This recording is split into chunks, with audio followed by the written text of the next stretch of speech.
Hello and welcome back to Mansoor Studios with Ishmael Mansoor. Today I'll be editing another picture and share some of my thoughts and what I plan to do with it. And so let's get to it. So my plans for this picture will be to edit let's say the foreground where the shrubs are. So you got the palm tree, small house, and I really want to bring out some more of the colors because as you can see, the background is very bright, foreground much darker, and this is something I covered in my last video about applying HDR effect. But the reason why I won't be applying it here will be because doing it in Gimp, you can only go so far in post-production as you edit these pictures. So what I'm going to do instead is use a brush to lighten up the leaves here. And you know what, let me show you what it looks like if I use that method on this picture.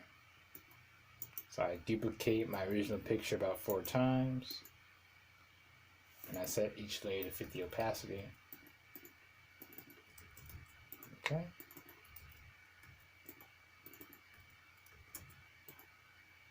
Lighten only. Darken only. Let's see, grain merge already. There we are. And hard light. And as you can see, the shadows are out of control. That is very clear. And the foreground is not much happening. I would say it's a bit more blown out with more lights and washing out the colors that was present in the original, which I thoroughly enjoyed.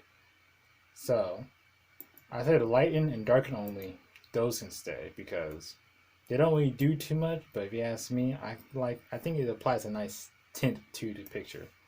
Kind of brings out more vibrancy. But I'm going to lose the grain merge and the hard light. Just know if you're going to delete a layer, just hit delete a layer. If you try to backspace it, it will clean the layer and just make it white. So like that, and that's not going to do you too good. So I'm going to delete that one too and reduplicate my original layer, my base picture. There we go. And let's see here, I'm just doing this as a failsafe because I'm going to have this one set to 100% opacity, and I don't want to touch my original image because if anything goes wrong, at least I have this guy to come back to. Okay, so the burn brush. Burning and dodging are combined in the same tool, and if you like to burn, then burning will actually make the picture darker, and dodging on the other hand will make it lighter. Dodge and burn. See here, make sure we have this guy set to dodge. Yep, there it is, dodge. And so let me show you in the bottom left corner. If I click, the picture should lighten right up. Long layer. I'm on the bottom. Here we go. There we go. And just like that, we bring some vibrancy back to the leaves. So you don't want to use this too much because if I were to go straight across, it'd be like smearing, I guess, white out all over your picture. You don't really want that. And as about my last layer, the reason why nothing went down is because I locked it there. And that's a good thing to do because if you have a layer you don't want to mess with, be sure to lock it. You should be okay.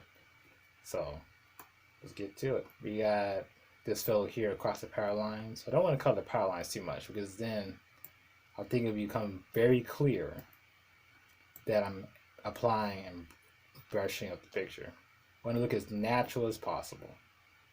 There we go. This is the ideal picture.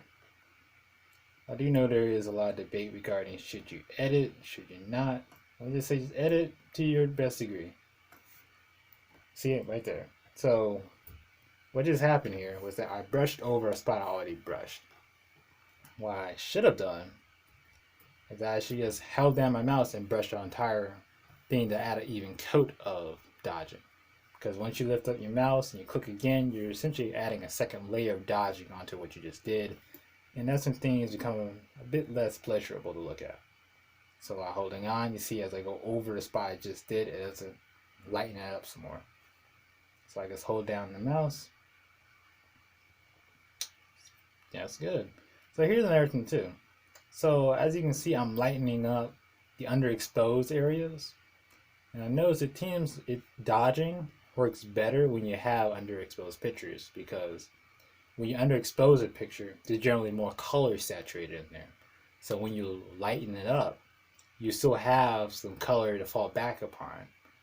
But if you say with the brighter color, and you try to dodge it, well, burn it, since you have dealing with a brighter picture. I'm going to test that out actually on me here. I'm going to make another layer and test that out. There we go. Control Z, Control Y. Control Z, Control Y. Yeah, I'll take that. And apply a brush here. I'll just touch up on these palm leaves on these blurred leaves.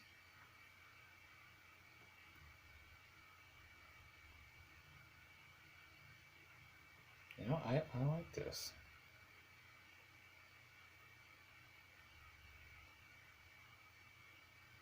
There we go. So now it looks like everybody has even lighting. That's what I like.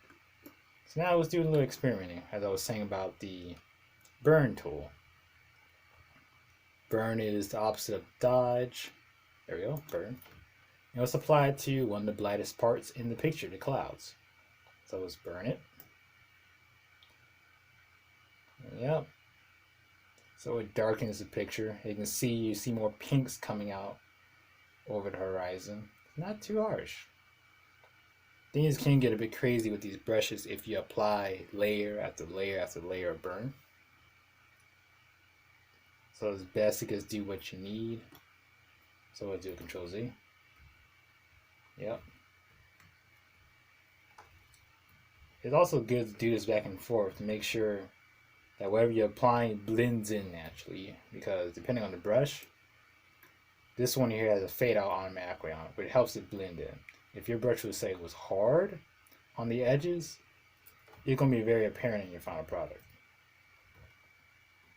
You know what? I'm going to undo this and do an entire set of clouds, see what it come up with, and that may be my finished product. There we go.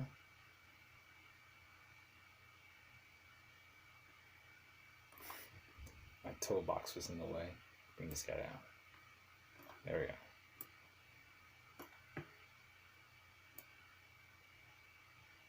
Alrighty. We're just about done.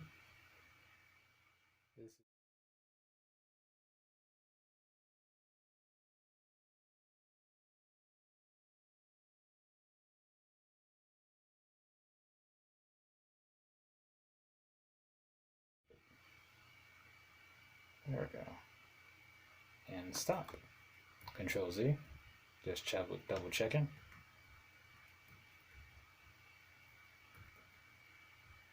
Alrighty. Check those bottom parts. Just to make sure.